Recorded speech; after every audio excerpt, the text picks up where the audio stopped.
Hey, what's going on, everybody? This one's probably not going to be an opinion video, but more of what I have an issue with. Alright, so this is more so along the lines of what's going wrong with our community. And of course, it dates back to the slave times. And it's something I've had an issue with as far as like the dating world is concerned. I kind of can't believe that this is something we let permeate for years and years on end, because at the end of the day, we're all the damn same race as far as black people are concerned. But the issue I'm talking about is colorism. Now, what is colorism for some who don't know? Basically, if I had to sum it up in a few words, it's a clear concept of division amongst our race of people, black women and black men alike, based on the pigmentation of your skin, whether it be light, dark brown, or in the middle brown, or however you want to describe it.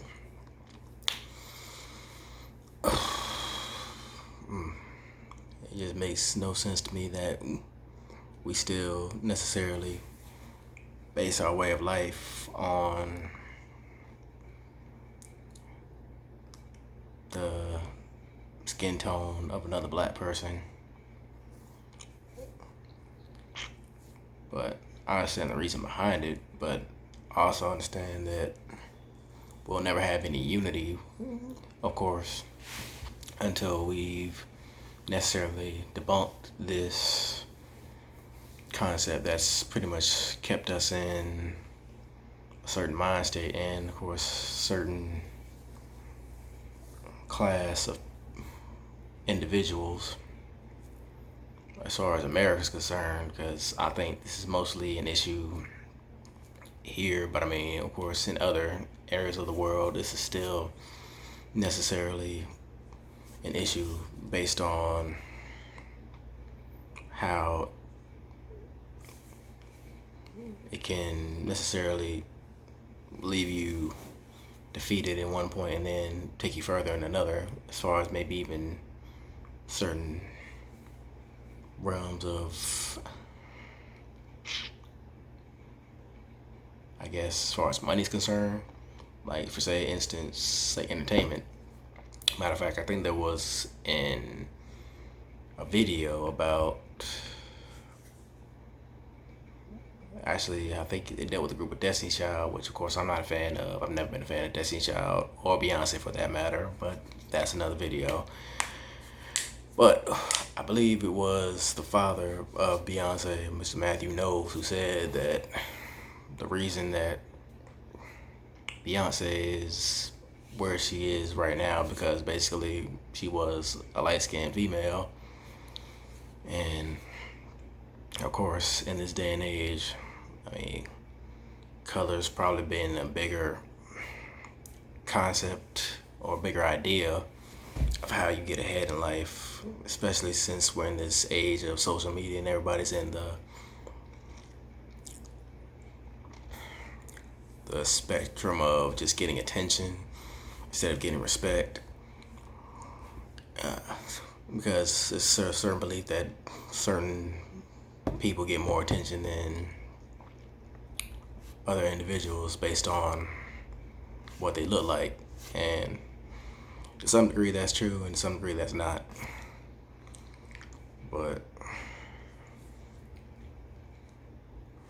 I think we all need to really get out of this mind frame that we'll never come together as people if we keep letting a shade of another black person dictate how we live our lives and how we dictate how we see ourselves.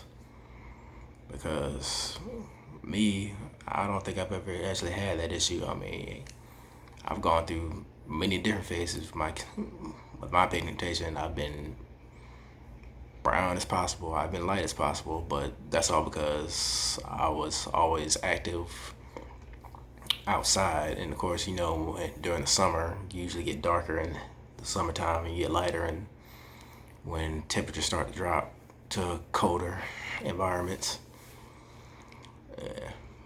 but I mean, it's gotten so bad with certain people that they've actually wanted to disfigure themselves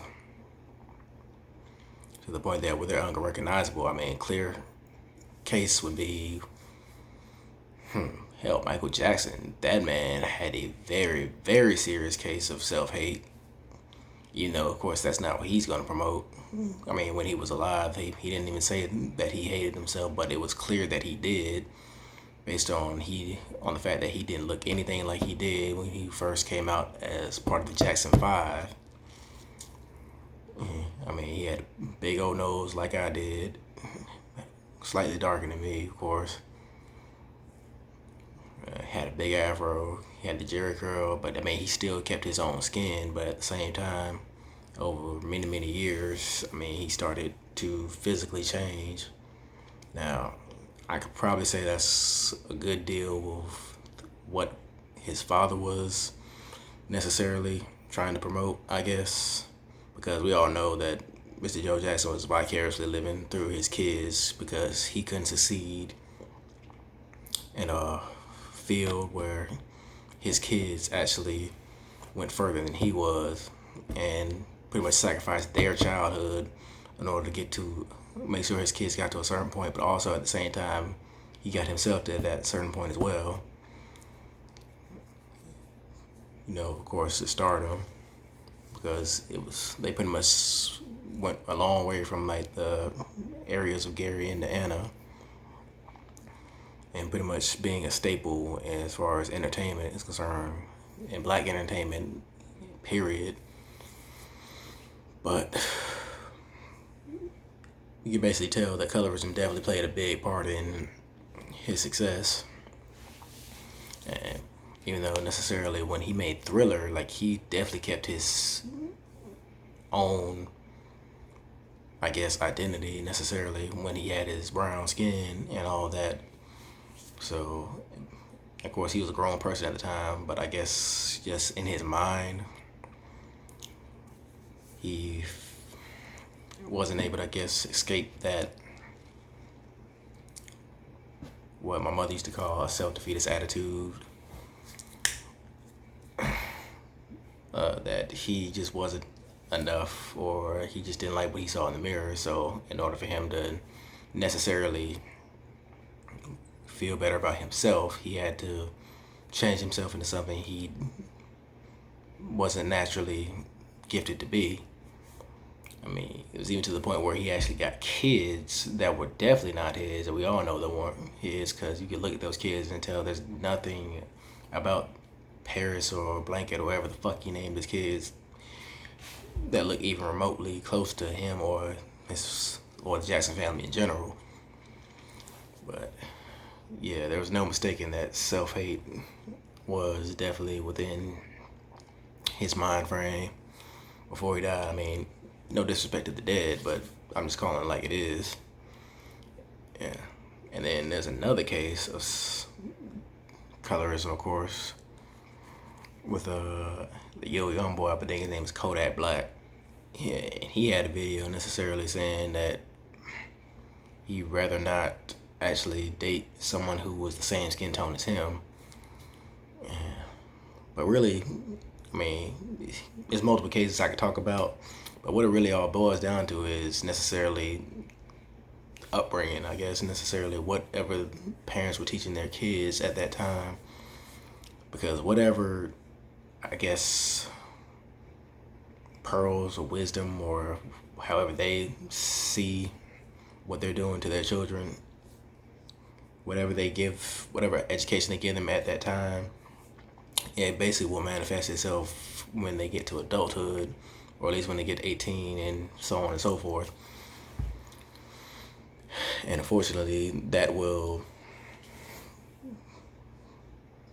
solidify how they become an adult and necessarily pass that on to the next generation and the next generation and the next generation, which is basically what happened with slavery. I mean, if colorism started in that necessarily time period where Lynch syndrome was pretty much in the beginning stage, where if you had the darker black individuals working in the field and you had the lighter ones working in the house, of course the darker individuals are going to have some kind of resentment about that because of the fact that they're not out there necessarily able to work in the same, I guess, realm as so-called slave master, even though the slave master was pretty much playing both of them at the same time and possibly birthing a certain amount of slaves, because back then certain slave owners had the idea to necessarily produce a child with another black woman in order to have another body, necessarily producing more work for them, of course, in the same manner, producing more profit for them, because of the fact that the more slaves you had, the more profit you could necessarily reap from that, because we all know slaves weren't getting paid anything, and the slave owners pretty much took all profit and basically created the economic powerhouse that is America as we know today.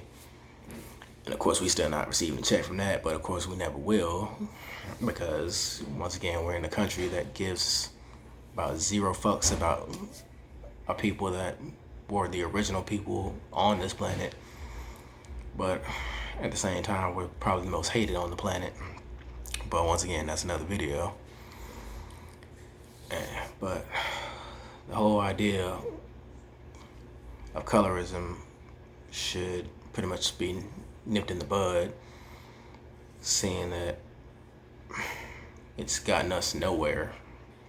Like, what has this team light skin or team dark skin gotten us as far as pretty much a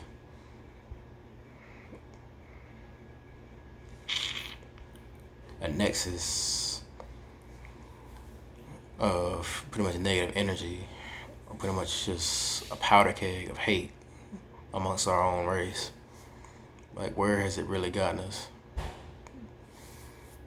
I mean, I don't think anybody has ever decided to actually ask that question or wonder why we're still invested in something that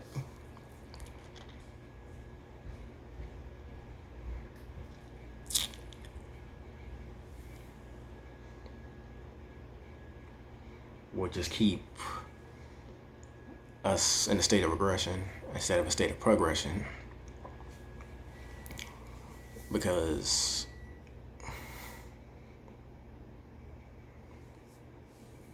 I mean, what you're basically saying is our race only matters when it comes to a certain skin tone. That's basically what it's saying. You'll basically only ride for certain brothers and sisters if they have this, that, and the third, whatever your okay, let me not say preference, because that's actually another video I need to do. But if they don't have this mandate of a certain pigmentation, you necessarily can't fuck with them. And I'm thinking, what kind of logic is that? Like, me and you come from the same, basically DNA. We look the same. We have similar mannerisms. We come from the same culture. But because my skin is of a different hue than yours, I'm automatically seen as your enemy. Like, really? It's like, what you don't realize, the real enemy is the person who actually put this idea in your head, which is, of course, in those times, back in slavery, was the slave owner, because he implemented the idea that the division amongst us would necessarily carry on for generation after generation after generation after generation, pretty much to put almost a damn near permanent divide in between what could possibly be the greatest revolution of all time if we all wake the fuck up and it's realized that the enemy is not our own, but someone who is not of our culture, which is of course, aka, basically saying it, the white man. And I know a lot of people up here going to say like, yeah, the white man is not responsible for a lot of our problems, but the man who was involved with slavery was, or who came up with the idea of slavery, as far as for our people are concerned, was not black. That's just facts. You can look that up yourself. And in no way am I saying I hate white folks or anything like that, but I'm saying for those people who benefited from the fact that black people are in a state of, let's say, in a state of despair as we know it as of right now, is because of the fact that certain institutions, certain ideas, certain things that literally came out of nothing but hate and jealousy, which is something amongst our culture as far as like African Americans or Africans in general are concerned, did not come from our own. It came from a culture that knew nothing about us, that hated everything we offered to them when they first encountered us. They befriended us in order to necessarily betray us because of basically insecurity,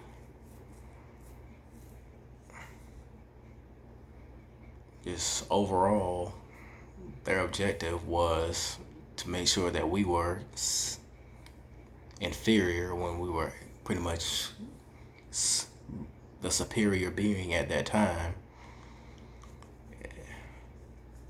Yeah. And now I think we're all in a race to try to get that back. Now, of course, that does not promote us to necessarily kill another race, because that's just not part of our culture. Man, because we're all about being inclusive, but the thing is, when we think about being inclusive, we never try to include ourselves in that conversation, which is why I've always said black lives will never matter until they happen to matter to black people first. And this idea of colorism isn't going to promote that idea of us caring about each other when we don't necessarily do that on a regular basis. We'll necessarily kill ourselves before we kill any other race, and that's always just been a problem. And I get it. It's because of basically what is known to be proximity crime instead of black on black crime, even though they pretty much come hand in hand. But yeah, you always kill around. If you're a person that's in a state of necessarily taking another life, and you live a certain lifestyle, you're going to kill what's close by. You're not going to go into like necessarily say, if we're in the city of Raleigh, and you're from the South Side, like I am, you're not necessarily going to go to the North Side, where Capitol Boulevard or necessarily Wakefield High or anything, or anywhere where it's a very affluent area with a lot of land and of course a lot of business going on and going around to shoot up over there. Because if you happen to be black and doing that, you already know what the end result of that is, and that's pretty much life in prison, and pretty much your family's cut off from you, you're cut off from your kids, you're cut off from your girlfriend, or whatever the case may be. But of course, we all know, as far as like black on black crime and proximity crime is concerned, Like, we all know that was pretty much put in place for us because of redlining, because of certain practices that go with necessarily keeping certain individuals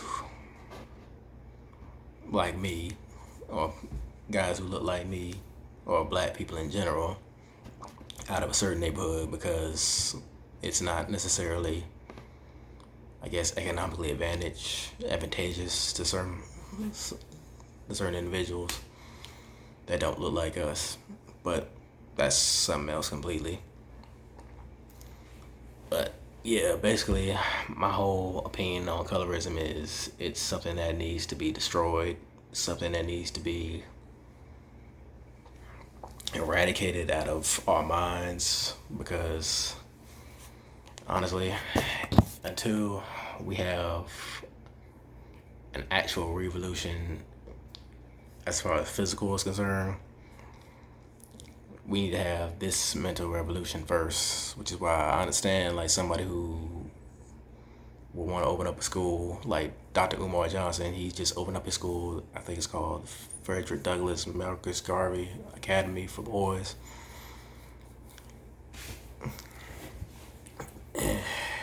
which is a very huge stepping stone for us because honestly, like all this stuff starts pretty much from childhood, and if you can get a person when they're young, necessarily in the right mind frame of where our people need to be instead of where we are right now, and that just means, I mean, necessarily it doesn't make a huge impact, but it's a huge start necessarily to where